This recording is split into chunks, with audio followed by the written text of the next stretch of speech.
आगामी निवडणुकांआधी होणारा दसरा मेळावा हा दोन्ही शिवसेनेसाठी अत्यंत महत्त्वाचा आहे। राज ठाकरे आणि उद्धव ठाकरेंच्या युतीच्या चर्चेमुळे सर्वांचं लक्ष मेळाव्याकडे लागलंय, तर एकनाथ शिंदेही दसरा मेळाव्यासाठी सज्ज झालेत। त्यामुळे यंदा कुणाचा आवाज घुमणार या संदर्भातला हा खास रिपोर्ट आपण पाहूयात।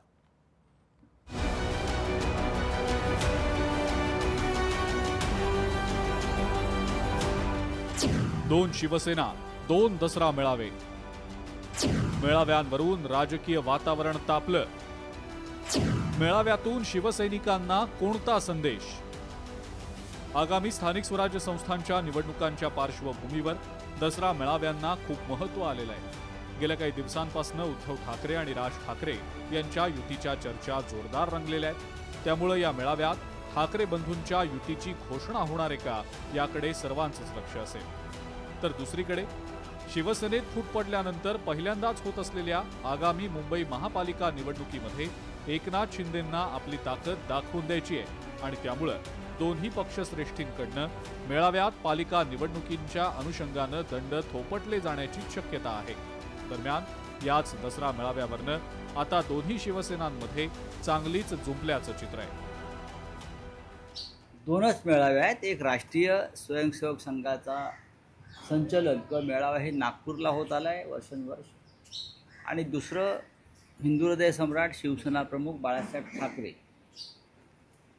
हे दसरा मेळावा 60 वर्षापेक्षा जास्त काळ ही शिवसेना घेते। हे दोन मेळावे सोडले तर बाकीचे सगळे जे मेळावे आहेत ते नंतर आलेले आहेत आणि मुंबईतला एकच मेळावा हा सन्माननीय उद्धव ठाकरे शिवसेना पक्षप्रमुख यांच्या शिवतीर्थावर होईल।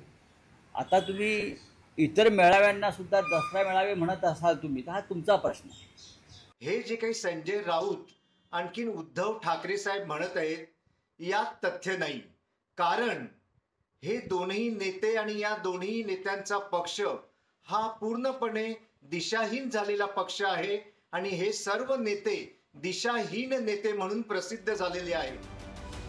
दसरा मेळाव्यासाठी नेहमीच शिवसैनिक राज्याच्या कानाकोपऱ्यातनं मुंबईमध्ये दाखल होत असतात। यावेळेला मात्र या दसरा मेळाव्यांवर पावसाचं सावट आहे आणि त्यामुळे यंदाही ठाकरेंचे शिवसैनिक त्याच संख्येनं छत्रपती शिवाजी महाराज पार्कमध्ये दाखल होतील का हे पाहावं लागेल। तर दुसरीकडे उपमुख्यमंत्री एकनाथ शिंदेंनी मुंबई महानगर व्यतिरिक्त इतर कार्यकर्त्यांनी दसरा मेळाव्यासाठी लांबून येऊ नये आणि पूरग्रस्तांना मदत करण्याचं प्राधान्य ठेवावं असं आवाहन केलं होतं। त्यांचं हे आवाहन शिवसैनिक पाळणार की मुंबई गाठणारच हे देखील पाहणं तितकंच महत्त्वाचं असेल। आझाद मैदानावर होणारा आमचा मेळावा होता तो गोरेगावच्या नेस्को येथे आता पार पडणार आहेत आणि शिंदे साहेबांनी सांगितलं की त्या शिवसैनिकांनी ज्या ज्या परिसरामध्ये अतिवृष्टीमुळे शेतकऱ्यांचे अतोनात हाल होत आहेत त्याच परिसरामध्ये थांबावं आणि जास्तीत जास्त शेतकऱ्यांना मदत करावी।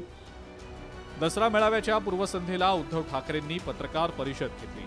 अतिवृष्टीमुळे नुकसानग्रस्त झालेल्यांना केलेल्या मदतीवरून उद्धव ठाकरेंनी सरकारवर जोरदार ताशेरे ओढले। यावरून उपमुख्यमंत्री एकनाथ शिंदे यांनी सुद्धा उद्धव ठाकरेंना जोरदार प्रत्युत्तर दिलंय।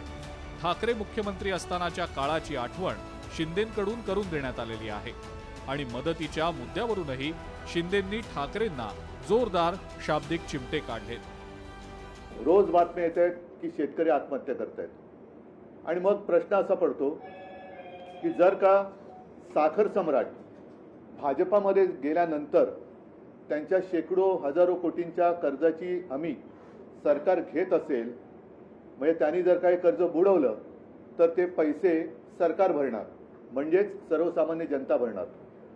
तर ह्या साध्या शेतकऱ्यांनी सुद्धा भारतीय जनता पक्षामध्ये येण्याची वाट भाजप प्रणित सरकार बघतंय का की सगळे शेतकरी भाजपात आले तर मग आम्ही तुमचं कर्ज माफ करू? स्वतः मुख्यमंत्री असताना काय काय केलं, किती दिलं, काय दिलं, शेतकऱ्यांचे किती अश्रू पुसले, शेतकऱ्यांच्या बांधावर किती वेळा गेले, हे सगळं महाराष्ट्रातल्या शेतकऱ्यांना माहीत आहे।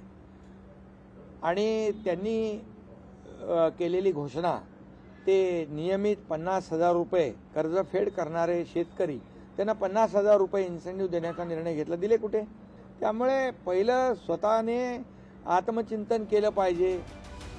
सरकारनं नुकसानग्रस्तांना केलेली मदत, भारत पाकिस्तान सामना आणि मराठीचा मुद्दा हे ठाकरेंच्या भाषणाचे प्रमुख मुद्दे असू शकतात. तर दुसरीकडे उपमुख्यमंत्री एकनाथ शिंदे त्यांच्या दसरा मेळाव्यात कोणती गर्जना करणार याकडे सुद्धा लक्ष असेल. सध्या दोन्ही शिवसेनांकडनं एकमेकांवर होणारी टीका पाहता हे दोन्ही दसरा मेळावे चांगलेच गाजण्याची शक्यता आहे. उमेश करंजकरसह ब्युरो रिपोर्ट, लोकशाही मराठी.